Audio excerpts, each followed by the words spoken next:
Buenas tardes. Hoy es 24 de junio del año 2026. Vamos a dar inicio a la reunión de esta tarde con la oración. Rogamos al Señor Dios Omnipotente que nos envíe buenos espíritus para asistirnos, aleje a las que pueden inducirnos en error y que nos conceda la luz necesaria para distinguir la verdad de la impostura. Apartar también a los espíritus malévolos, encarnados o desencarnados, que podrían intentar poner la discordia entre nosotros y desviarnos de la caridad y amor al prójimo. Si alguno pretendiese introducirse aquí, hacer que no encuentre acceso en el corazón de ninguno de nosotros. Buenos espíritus que ordináis venir a instruirnos, hacernos dóciles a vuestros consejos, apartarnos de todo pensamiento de egoísmo, de orgullo, de envidia y de celos, inspirándonos indulgencia y benevolencia para nuestros semejantes presentes y ausentes, amigos y enemigos. Hacer, en fin, que en los sentimientos de que nos sintamos animados reconozcamos vuestra saludable influencia. Dad a los médiums a quienes encarguéis de transmitirnos vuestras enseñanzas la conciencia de la santidad del mandato que les ha sido confiado y de la gravedad del acto que van a cumplir, con el fin de que tengan el fervor y el recogimiento necesario. Si en la asamblea se encontrasen personas que fuesen atraídas por otro sentimiento que no sea el del bien, abrid sus ojos a la luz y perdonarles así como nosotros les perdonamos si vinieren con malas intenciones. Rogamos especialmente al espíritu de Genaro Valladolid, nuestro guía espiritual, que nos asista y vele sobre nosotros. Que así sea. El día de hoy vamos a dar inicio a un nuevo libro. Se titula Ansiedad y Felicidad. Autor Leonardo Machado.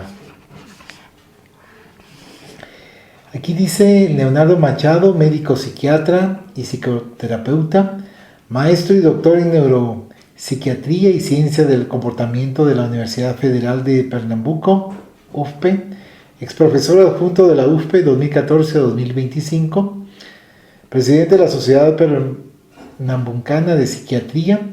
Es autor de 15 trabajos científicos entre artículos y libros, de 7 obras espíritas publicadas por las editoriales FERX e IDE.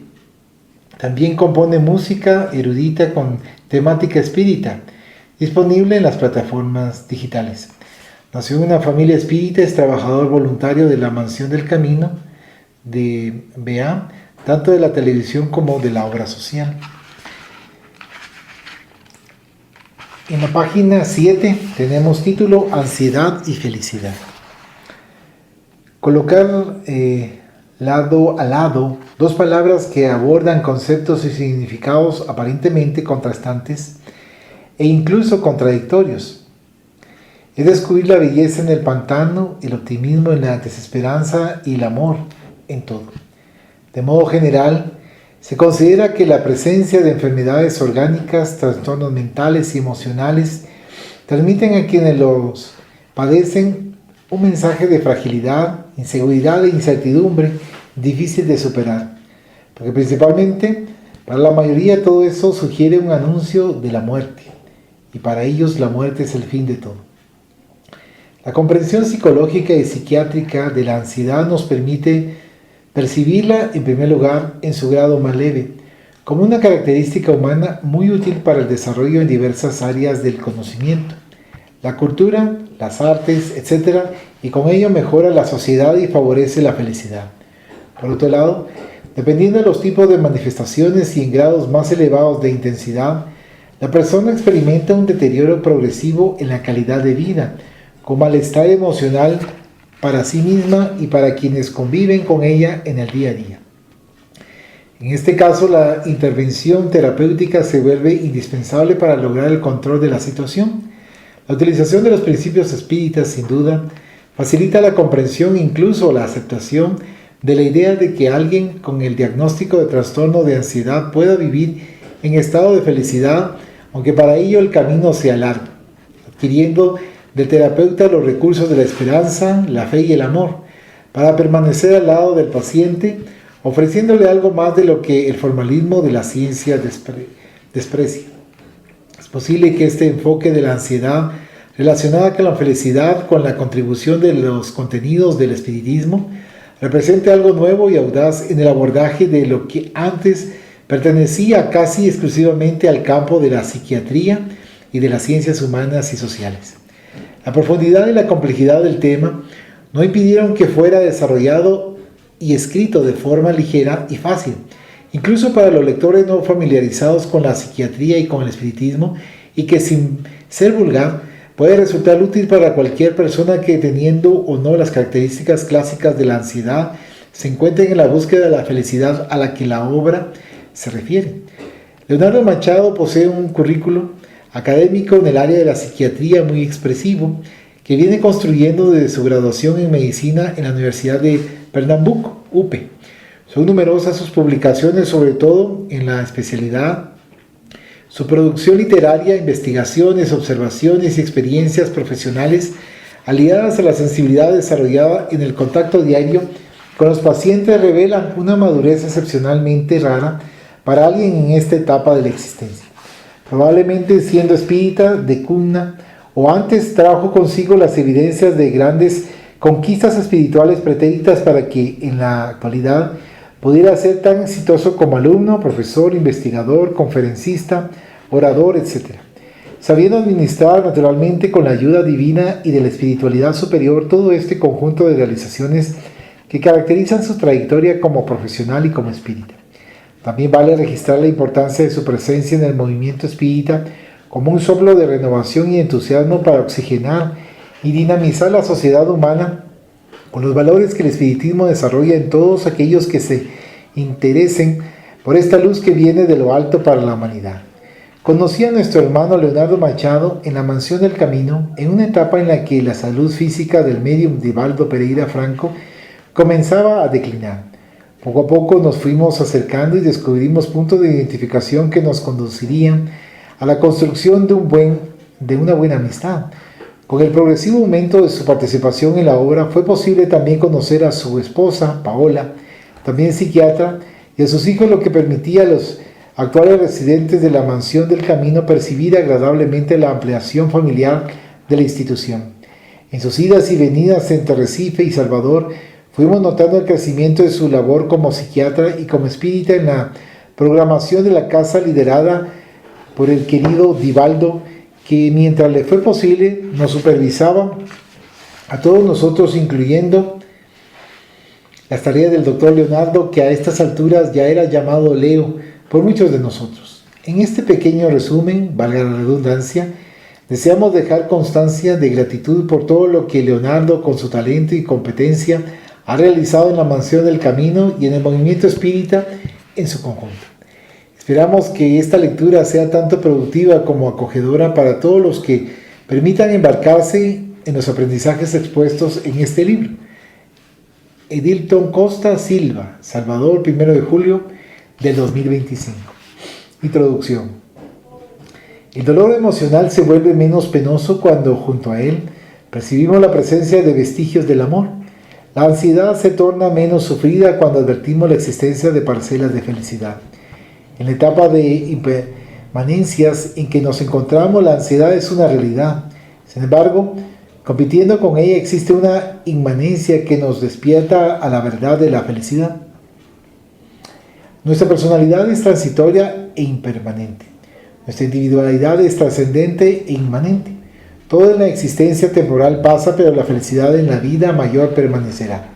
Al cuidar de nuestra ansiedad pasajera, Jesús nos abrió una perspectiva enteramente nueva. Salomón contempló anticipadamente algunas de esas verdades profundas y las transmitió a la asamblea en el Eclesiastés. Pie de página 1, uno de los libros sapienciales de la Biblia, se conjetura que Salomón haya sido el orador. Lamentablemente, cuando descansó en el reinado de la tierra, terminó vencido por la disolución. En pie de página, véase el libro Pablo y Esteban de Chico Javier Emanuel, publicado por la Federación Espírita Brasileña, editora, parte 2, capítulo 4. No obstante, Cristo permanece atento a nuestras necesidades y permanecerá con nosotros hasta el fin de los tiempos. Pie de página, Marcos 28:20. Todo en el mundo ha pasado, salvo el amor profundo de Él y de aquellos que no se apartan del Señor de la vida. Por eso mismo el amor de Jesús y de sus enviados vigilantes es la gran inmanencia que garantiza cierta estabilidad en la impermanencia del planeta Tierra. Por ese amor debemos vivir y movernos sencillamente porque es el que nos concede una residencia serena ante las ansiedades de todos los tiempos.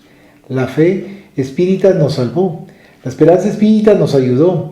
Por lo tanto, la felicidad espírita debe ser la gran brújula que oriente nuestros pasos en el camino de la vida. Tengo el honor de acompañar algunas trayectorias existenciales.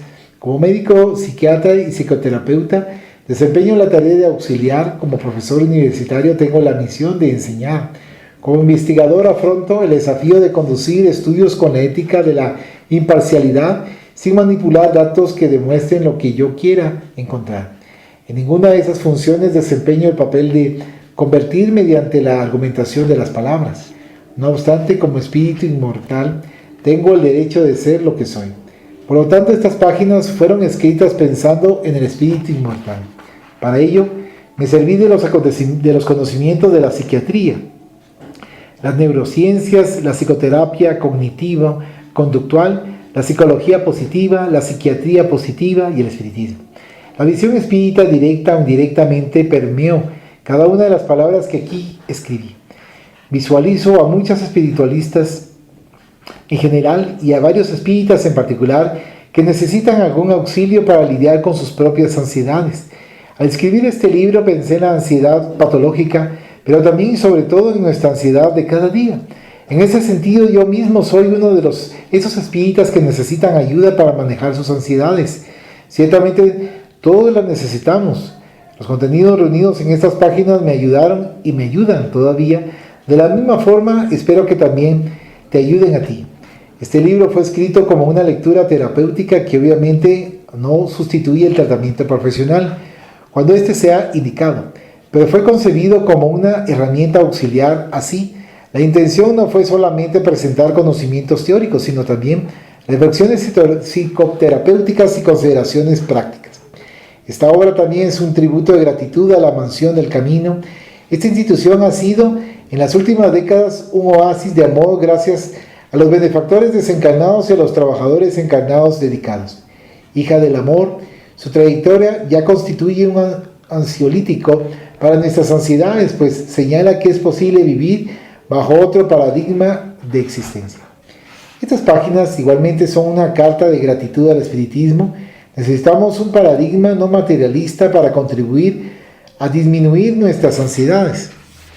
El paradigma espiritualista propuesto por la doctrina espírita ha sido para nosotros un ansiolítico de excelencia que se une a la ciencia para ayudarnos.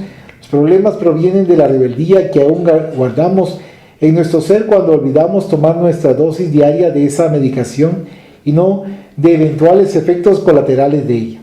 Sinceramente, deseo que estas páginas ayuden a disminuir un poco la ansiedad que sientes, contribuyendo a aumentar la felicidad que hay en ti. Leonardo Machado, Recife, Salvador, 13 de julio de 2024. Ansiedad y emociones como título. Concepto. La ansiedad trae el futuro al presente. No necesariamente un futuro malo o peligroso, sino una realidad que no puede ser vivida por el simple hecho de que aún no existe. Así podemos dividir la ansiedad en dos grandes formas: la expectativa ansiosa y la ansiedad aprensiva. Ambas son anticipatorias y por lo tanto generan una sensación de inquietud. En la expectativa ansiosa, la inquietud está relacionada con el deseo de que el futuro llegue para poder disfrutar de sus beneficios. En cambio, en la ansiedad aprensiva, la inquietud está vinculada al temor de que el futuro se presente con sus posibles catástrofes. En ambas situaciones existe una intolerancia a la incertidumbre respecto a la concreción o no de los acontecimientos, así como una intolerancia ante la posible pérdida de control cuando ese futuro llegue. Sin embargo, aunque la sensación desagradable producida por la inquietud esté presente en las dos formas de ansiedad aquí mencionadas, la expectativa ansiosa tiende a ser manejada de una manera más sencilla, mientras que la ansiedad aprensiva tiende a generar mayores problemas. Subtítulo: Emociones según las neurociencias. Existen diferentes campos teóricos que abordan la ansiedad. Cada uno de ellos tiene su validez, pero en este momento inicial tomaremos como referencia las neurociencias que estudian la función del cerebro y nos detendremos más en la ansiedad aprensiva. Desde la perspectiva de las neurociencias, la ansiedad puede entenderse como una emoción compleja inherente a los seres humanos. Las emociones y la ansiedad no son en general condiciones de enfermedad en sí mismas, sin embargo tienden a generar temor en las personas y ese temor es histórico. Para los filósofos de la antigua Grecia, la verdadera felicidad, eudaimonía, era un estado en el que predominaba la razón, dando lugar a una tranquilidad del alma por la ausencia de perturbaciones emocionales. Era una apatheia, es decir, una ausencia de pathos, pasión, emoción. Obsérvese que de ese término surgió patología, el estudio de los estados mórbidos del cuerpo, o psicopatología, el estudio de las alteraciones mórbidas de la mente, o incluso el término patético, que designa aquello que provoca desdén por ser exagerado o ridículo. En la raíz etimológica de todos esos términos encontramos la visión ancestral de que las emociones son por sí mismas cosas negativas. No obstante, hoy sabemos que toda emoción, incluyendo la ansiedad, cumple una función. De una forma u otra, las emociones terminan anclando las informaciones en la memoria. Por ejemplo, te resulta más fácil recordar los temas que te gustan, mientras que te cuesta más retener la información de aquello que no te agrada. Imagina que estás en un curso y necesitas estudiar una materia con un profesor que no te cae bien. Es muy probable que el aprendizaje se vea perjudicado a causa de las emociones desagradables implicadas. No recordarás con claridad la información transmitida en clase y al mismo tiempo registrarás en tu memoria que no te gusta esa materia. Es decir, al final de cuentas, las emociones otorgan importancia a determinadas informaciones que llegan a nuestro cerebro en detrimento de otras. De manera que algunos contenidos quedan más fijados y otros no. Repito, toda emoción cumple una función. Las emociones desagradables suelen tener la función de perpetuar nuestra especie al motivar comportamientos de protección. Por su parte, las emociones agradables buscan expandir la conducta, generando aproximación y estimulando el desarrollo de una relación, contribuyendo a la perpetuación de la especie. Además de motivar la acción de aproximación, las emociones positivas por sí mismas resultan placenteras de sentir. Están vinculadas al placer. No obstante, al poder ser estimuladas con relativa facilidad por factores externos, tienen un mayor riesgo de generar dependencias en nosotros, volviéndonos esclavos de dichos estímulos externos. Asimismo, debido a la dificultad histórica que tenemos para lidiar con el placer, tendemos a culparnos por sentirnos bien y experimentar gozo, independientemente del comportamiento que haya activado ese placer. Figura 1. En la figura 1 indica emociones, comportamientos y placer. Las emociones son objeto de estudio desde hace siglos, tanto que Charles Darwin, ya en 1872, escribió el libro La expresión de las emociones en el hombre y en los animales. Lo que él observó y documentó en la obra tiene relación con las semejanzas de las expresiones faciales de las emociones. A partir de ahí, otros autores se han dedicado a este tema y han enriquecido el conocimiento acerca de las emociones. Subtítulo: Emociones básicas y emociones complejas. Desde la perspectiva de las neurociencias, podemos categorizar las emociones en básicas y complejas. Las emociones básicas son innatas y tienen expresiones universales, es decir, son ampliamente compartidas. Estas emociones están organizadas biológicamente. Ya nacemos con ellas. A este tipo de emociones fue a que Charles Darwin se refirió en su libro. En cambio, las emociones complejas son una combinación de las emociones básicas y de una interpretación racional. Tienden a ser aprendidas entre los 2 y 3 años de edad. En las emociones complejas intervienen influencias ambientales, culturales y familiares, por ejemplo. Para comprenderlo mejor,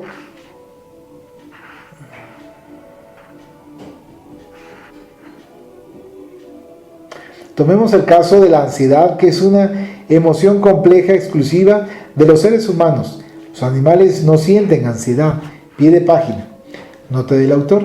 A través del contacto con los humanos, Las mascotas terminan adquiriendo ciertos comportamientos o hábitos de esas personas, en especial de aquellas con las que conviven. Esto ocurre porque poseen alguna propiedad cerebral de empatía afectiva, es decir, de reflejar emociones. Además, en la actualidad existen modelos animales para intentar explicar casi todos los trastornos psiquiátricos, incluida la depresión, los trastornos de ansiedad y la esquizofrenia.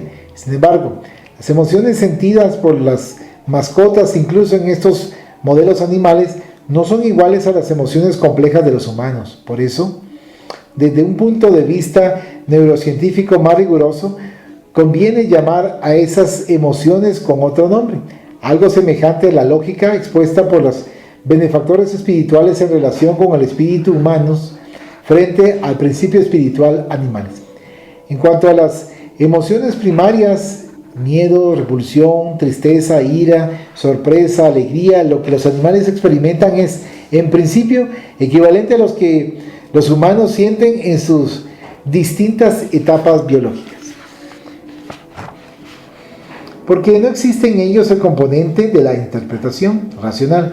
Ellos sienten miedo, mientras que los humanos experimentamos ansiedad como el miedo a lo nuevo, a algo que puede llegar a suceder. La ansiedad guarda relación con el miedo, pero no es solamente miedo, pues es más compleja. Activa la emoción miedo y emoción sorpresa a partir de la percepción de que lo desconocido es algo fuera de control o algo amenazador. El miedo tiene un foco específico, sentimos miedo de algo concreto. En cambio, el miedo en la ansiedad es más amplio y difuso porque tememos a algo que no sabemos exactamente qué es. En ese sentido, la emoción compleja sería aquello que popularmente llamamos sentimientos. En general, las emociones básicas o primarias se clasifican como tristeza, ira, miedo, repulsión, sorpresa y alegría. Obsérvense que entre ellas solo una resulta agradable de sentir, la alegría. La sorpresa, por su parte, se considera neutra, pues puede ser interpretada como agradable o desagradable dependiendo de la situación que la provocó y de sus consecuencias.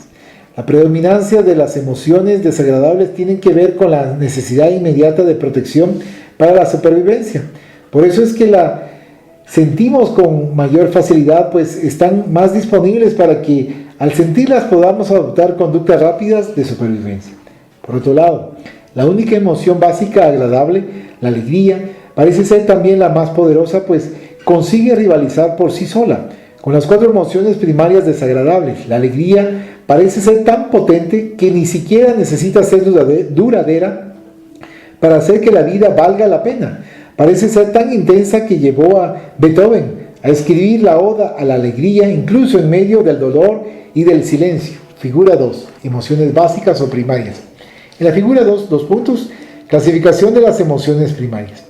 Con respecto a las emociones complejas, no existe un consenso sobre la cantidad exacta que hay, pero las siguientes tienden a ser las más predominantes y las más fácilmente identificables: ansiedad, vergüenza, culpa, pena, celos, tedio, envidia, nostalgia, felicidad y serenidad. Las emociones complejas o sentimientos terminan siendo características propias de los seres humanos. Objetivo de este libro, como subtítulo. Particularmente me parece cuando menos curioso que Jesús haya dado especial atención a la ansiedad, incluyendo enseñanzas sobre ella, inclusive en el notable Sermón del Monte. Y es precisamente sobre esa emoción compleja que nos detendremos en las próximas páginas, no con la intención de examinarla desde la fisiología del cuerpo, sino buscando penetrar en materia, sino buscando pensar en maneras unidas al espiritismo y al evangelio de afrontarla para vivir mejor.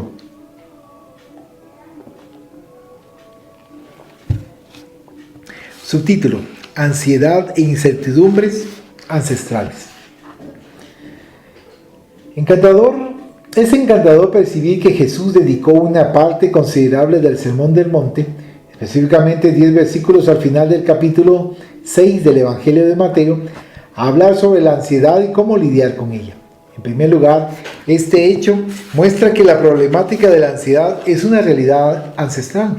Existe la tendencia de situar la actualidad como la única causante de los elevados índices de ansiedad anticipatoria, sin lugar a dudas el estilo de vida de los tiempos actuales, contribuyendo mucho al aumento de la ansiedad hasta llegar a niveles clínicos. Sin embargo, si Jesús recomendó algo para disminuir la ansiedad en aquellos tiempos, es porque hubo constatación de que en ese momento también era elevada. Esa misma verificación ayuda a combatir el pesimismo de un futuro distópico inminente. Un futuro distópico es posible, pero es poco probable que esté tan próximo por el hecho mismo de que la ansiedad como problema es ancestral.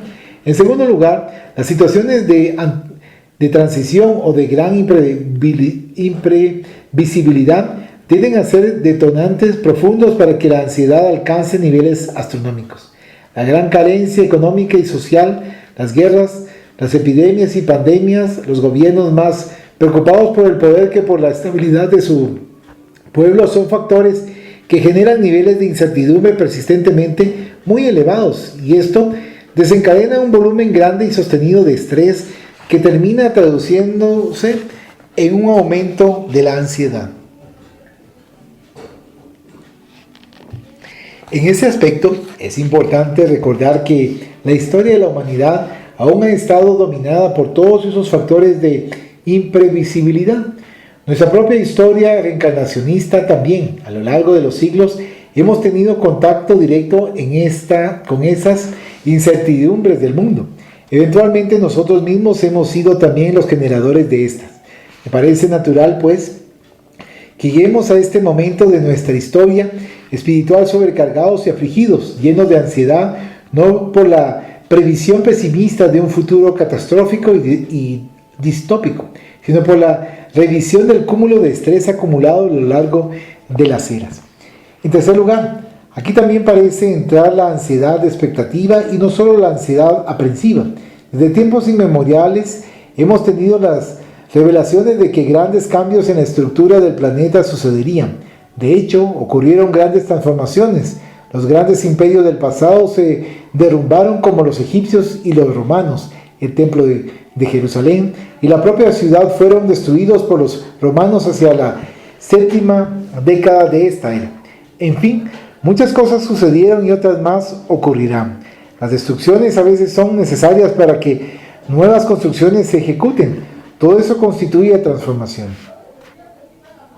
Si esto es verdadero geográficamente hablando, lo es aún más desde la perspectiva espiritual.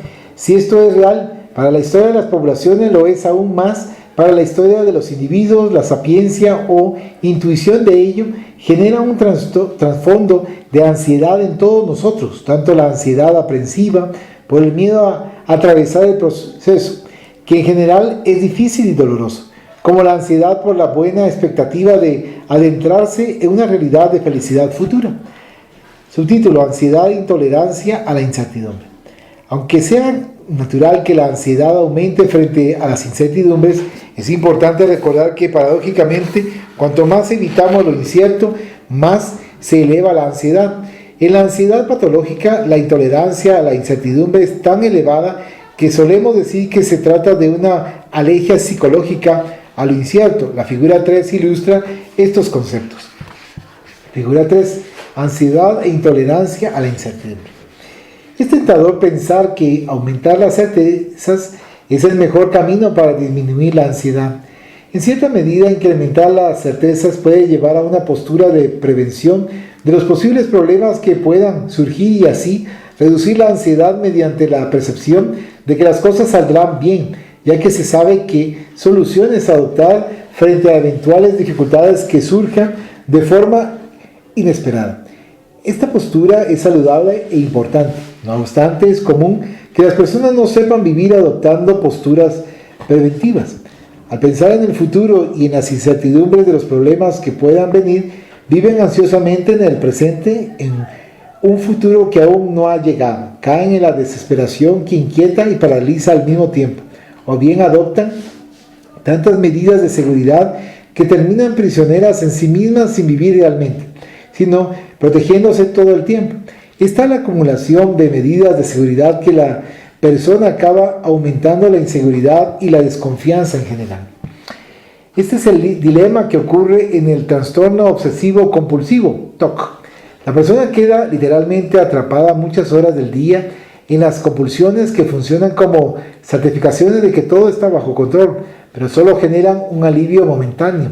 Y al poco tiempo, la persona vuelve a sentir malestar. Por lo tanto, esa certeza extrema produce una tranquilidad muy pasajera.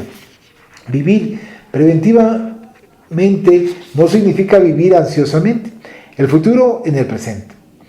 Vivir preventivamente es estar el presente con tranquilidad, adoptando posturas diferentes y saludables que impacten positivamente desde ahora y no únicamente en el futuro.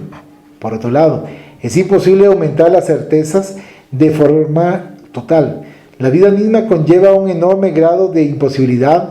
Las epidemias, las pandemias, las tragedias colectivas, las enfermedades personales inesperadas. Hay una serie de situaciones que escapan totalmente a nuestro control. Por lo tanto, es insostenible vivir tranquilo basándose exclusivamente en el aumento de las certezas. Siendo así, es necesario aumentar la tolerancia a lo incierto para disminuir la alergia psicológica a la incertidumbre, reduciendo la ansiedad de manera más duradera y sostenible. Con esa postura interior, la persona se vuelve permanentemente más tranquila independientemente de las inclemencias externas. Mantener una rutina, pero no dejar que sea rígida. Cultivar un hábito, pero no esclavizarse a él. Tener en mente que el navegante necesita estar en el mar y ajustar la vela conforme los vientos vayan apareciendo. Estos son algunos principios que nos ayudan a aumentar en nuestra vida la tolerancia a lo incierto y no solamente a las certezas. Sobre todo porque en términos de futuro hay otro inconveniente con el aumento de las certezas de lo que está por venir. La sapiencia concreta del futuro tiende a generar parálisis en el presente. Si el futuro es auspicioso, la parálisis puede ocurrir por un exceso de optimismo sereno que conduce a una inercia soberbia de que el futuro será bueno, independientemente de los pasos dados. Si el futuro es temeroso, la parálisis puede darse por un exceso de pesimismo inquieto que conduce a una inercia desesperada de que un futuro será malo independientemente de las medidas adoptadas. Un poco de incertidumbre es inherente a la vida. Un poco de ansiedad es necesaria para vivir bien. Ambas se conjugan de manera madura y evitan la ansiedad patológica. Certeza y dudas como subtítulo. Muchas teorías, doctrinas e ideologías comparten una característica en común: son narcisistas. Y en ese narcisismo pretenden poseer todas las verdades y contener todas las respuestas. Sin embargo, en el proceso de crecimiento y de aprendizaje, la duda, como un motor de cuestionamientos, es un elemento fundamental. Quien no la tiene pretende alcanzar la completitud, cree estar terminado. Desde esa perspectiva, las certezas pueden inclinar al ser hacia la arrogancia, la acomodación y la inmadurez. Por otro lado, las dudas tienen la capacidad de generar humildad y en consecuencia una actitud de búsqueda y de madurez. Ciertamente es más cómodo sentarse sobre las bases de una certeza, entre tanto sin la presencia de cierta ansiedad dudosa, no se obtiene el beneficio del cambio y del perfeccionamiento.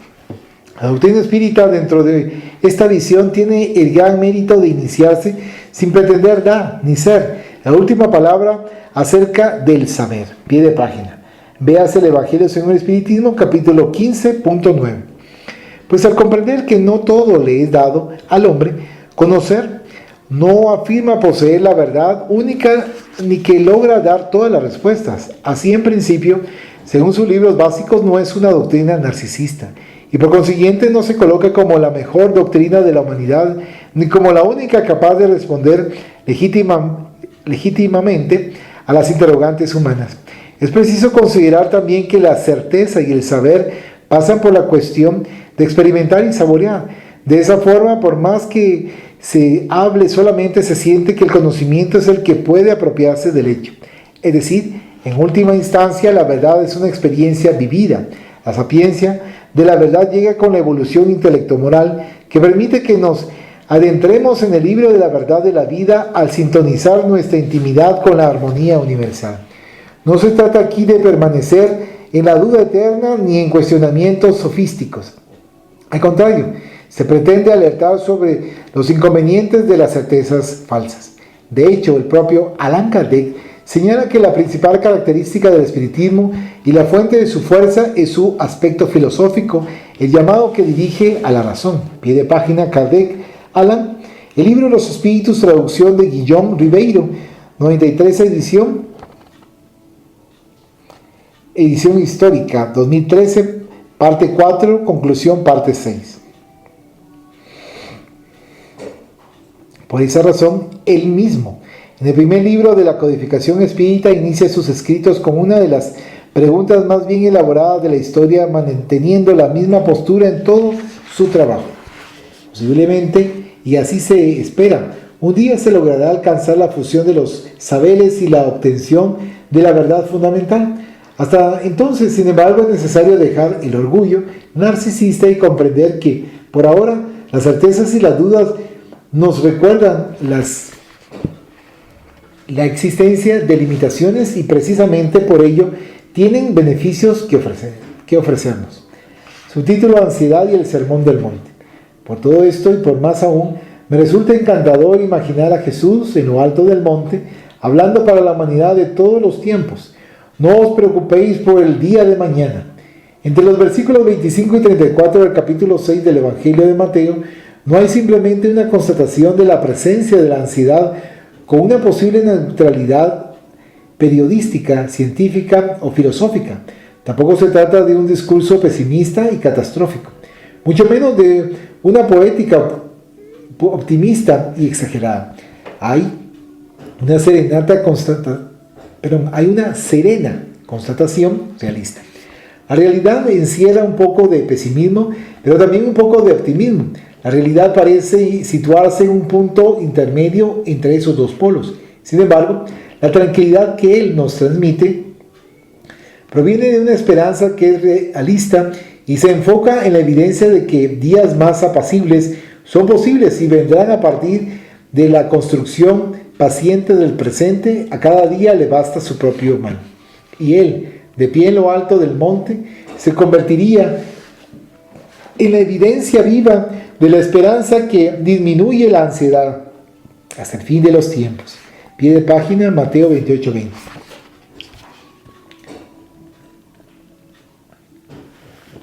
Subtítulo: Jesús cuidó de nuestra ansiedad. Subtítulo: La vida está llena de angustia. Nosotros estamos acostumbrados a identificar la angustia como algo inherente al vivir. Esto no es solo patrimonio de las filosofías pesimistas, pues está presente también en códigos religiosos como el budismo, el hinduismo y el propio cristianismo.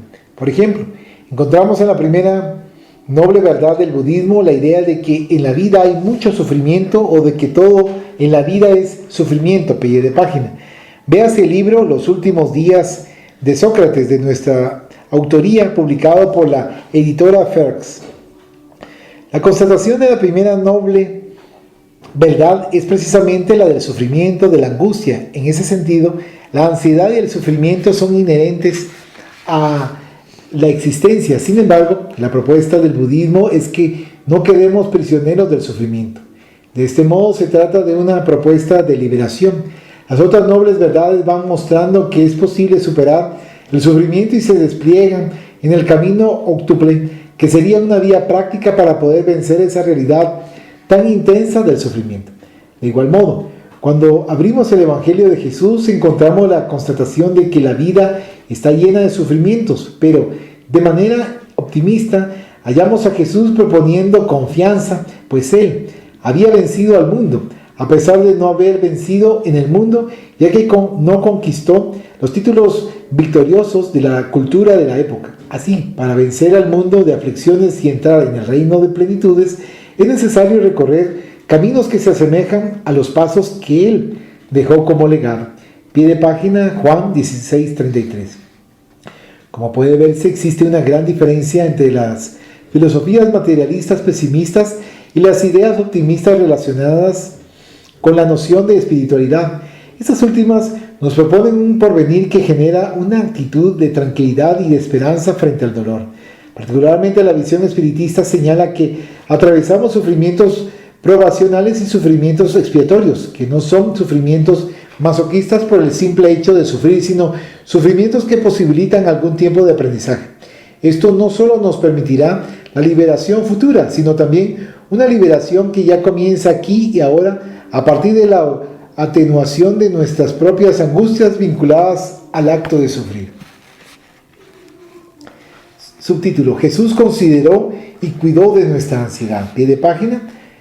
La descripción de estos versículos sigue un cierto tono de oralidad, como si yo los estuviera exponiendo en una conferencia, pero sin dejar de ser fiel al texto bíblico. No estéis ansiosos por vuestra vida, por lo que habéis de comer o por lo que habéis de beber, ni por vuestro cuerpo, ni por lo que habéis de vestir. ¿No es la vida más que el alimento y el cuerpo más que el vestido? Mirad las aves del cielo, no siembran ni ciegan, ni recogen en graneros, y vuestro Padre Celestial las alimenta. ¿No valéis vosotros mucho más que ellas? ¿Y quién de vosotros, por más ansioso que esté, puede añadir un solo milímetro a su estatura? Mirad los lirios del campo, cómo crecen. Pie de página, Mateo 6, 25, 34. No trabajan ni hilan. Sin embargo, os digo que ni siquiera Salomón, en toda su gloria, se vistió como uno de ellos. Pues si Dios viste así la hierba del campo, que hoy existe y mañana es echada al horno, ¿cuánto más a vosotros, hombres de poca fe? Por tanto, no os inquietéis diciendo: ¿qué habremos de comer? ¿Qué habremos de beber? ¿O con qué nos habremos de vestir? Mas buscad primero su reino y su justicia, y todas esas cosas os serán añadidas. Pie de página, Mateo 6, 25, 34. Este es un bellísimo pasaje que funciona como una profunda lección de psicoterapia ansiolítica. Sin embargo, inmediatamente antes de ella, Jesús explicó que no era posible servir a dos señores. Pie de página, Mateo 6, 24. Curiosamente, el Señor de la riqueza, de la posesión y de las cosas materiales es uno de los grandes señores que nos inquieta incontables veces. Nos angustiamos demasiado con lo que tenemos y podemos perder. Otras veces nos inquietamos por lo que no tenemos, pero deseamos poseer. En muchas situaciones nuestra preocupación por el estatus se vuelve tan grande que pasamos gran parte del tiempo en empeños relacionados únicamente con asuntos de la tierra, olvidándonos del otro lado de la vida. Es claro que la posesión de lo necesario es fundamental para la felicidad.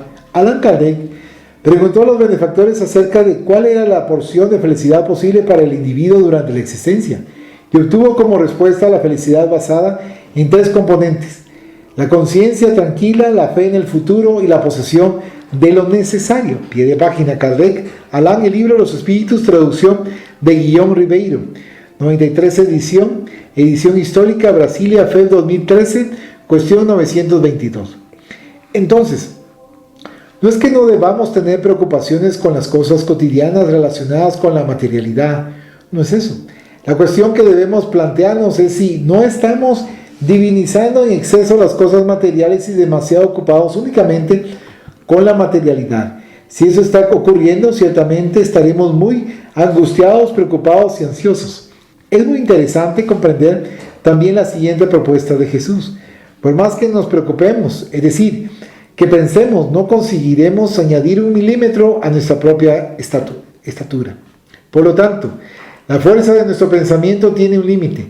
Hay cuestiones tan concretas que no necesitamos perder tanto tiempo pensándolas, pues en esos casos pensar demasiado no resolverá el problema. En la psicoterapia cognitiva existe la siguiente proposición: dividamos los problemas en dos tipos, aquellos que son útiles y aquellos que no lo son. Los problemas útiles son aquellos cuyas soluciones dependen parcial o totalmente de nosotros. Los problemas no útiles son aquellos cuyas resoluciones trascienden totalmente nuestra capacidad. Entonces hay cosas en la vida que no pueden ser influenciadas por nuestras decisiones. De esta forma, lo ideal es que intentemos centrar nuestro pensamiento en los problemas útiles, porque son los más posibles de resolver a partir de nuestras elecciones.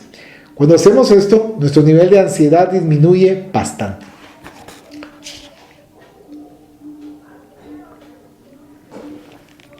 Subtítulo: Ansiedad y posesiones. De hecho, necesitamos elegir a un Señor para servir, pero eso no significa que no podamos dialogar con más de un Señor. Como recomienda el Evangelio según el Espiritismo, pie de página, el Evangelio según el Espiritismo, capítulo 17.10. No debemos ser del mundo, sino estar en el mundo. Entonces tenemos que saber dialogar con estas cuestiones materiales y utilizarlas a nuestro favor sin miedo de ellas. Al fin y al cabo, a veces las facilidades materiales son grandes pruebas respecto a lo que realmente queremos de la existencia. Del mismo modo, cuando conseguimos usar esos recursos materiales en favor de una felicidad colectiva y personal, tal uso resulta muy oportuno. Así, no necesitamos ser demasiado radicales. La idea es esta: no se puede servir a dos señores, porque cuando servimos, naturalmente nos dedicamos más integralmente a una causa. Eso no significa que no pueda dialogar de manera saludable y equilibrada con ambos señores.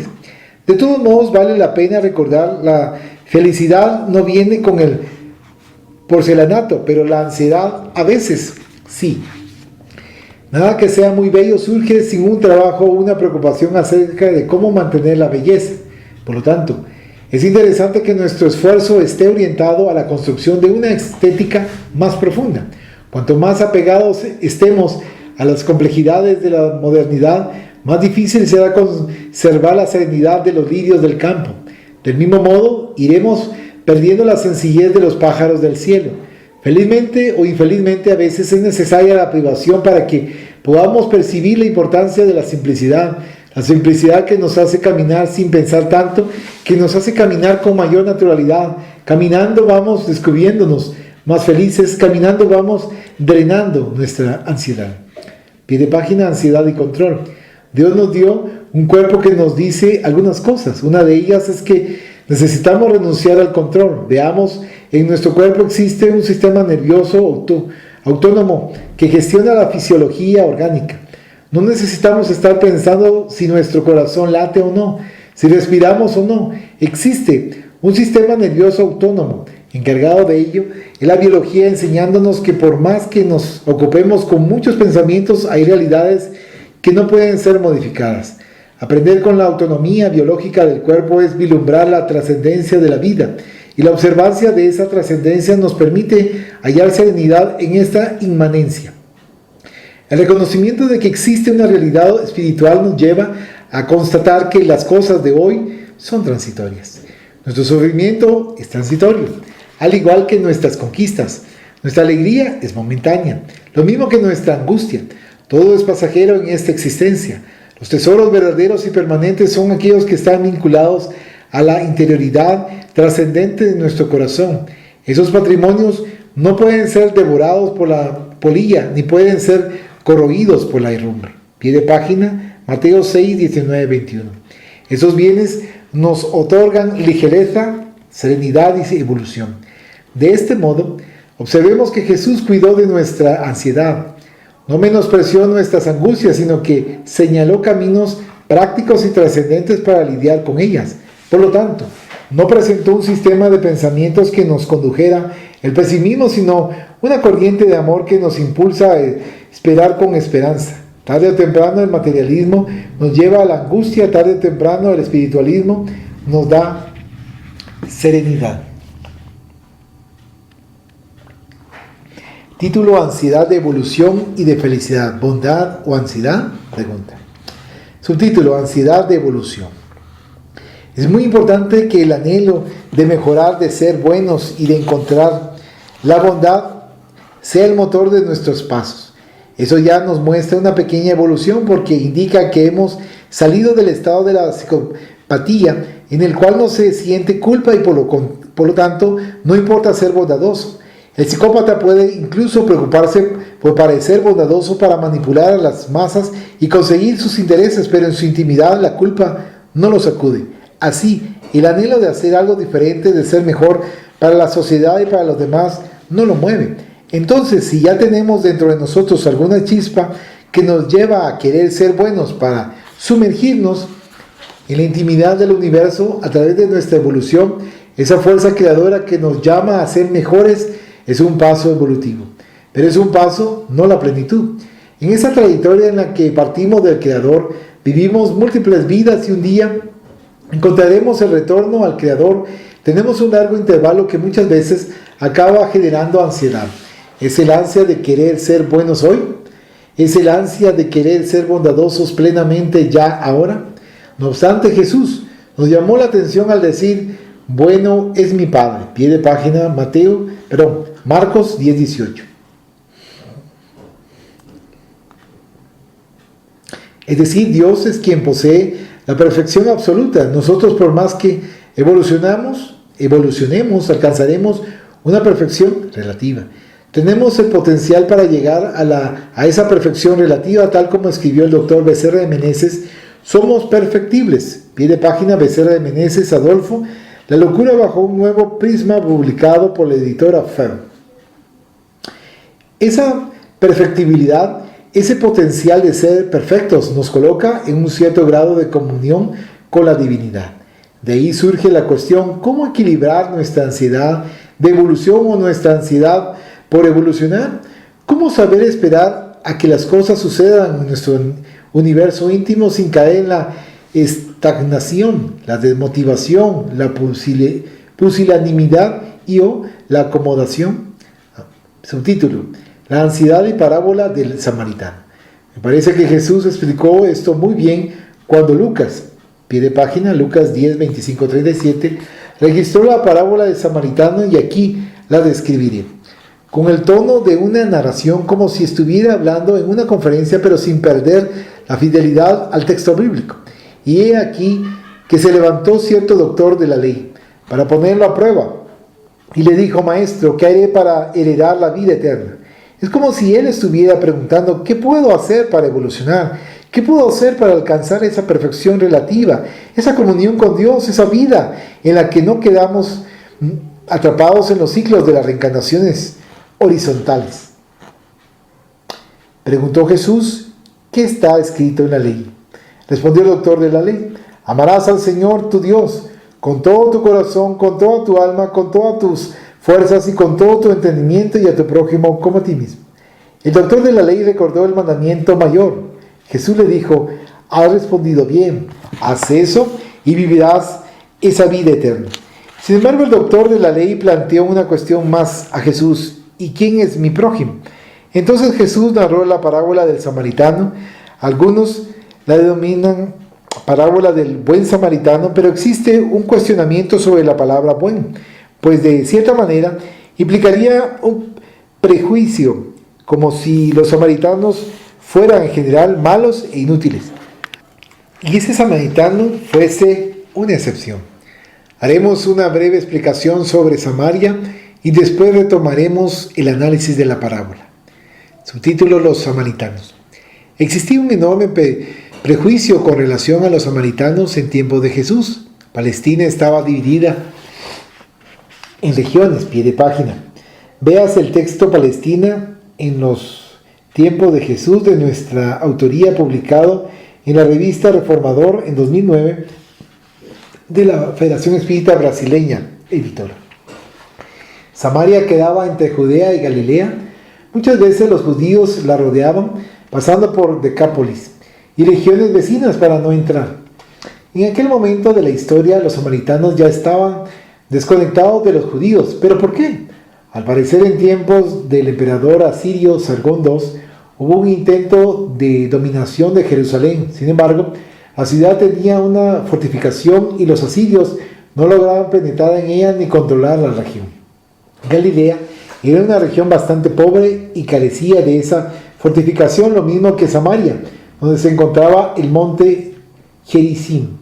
Se cuenta entonces que el imperio asirio, al no conseguir dominar Palestina por completo debido a la fortificación de Jerusalén, violentó sexualmente a las samaritanas. Desde ese momento Samaria y los samaritanos pasaron a ser vistos como mezclados.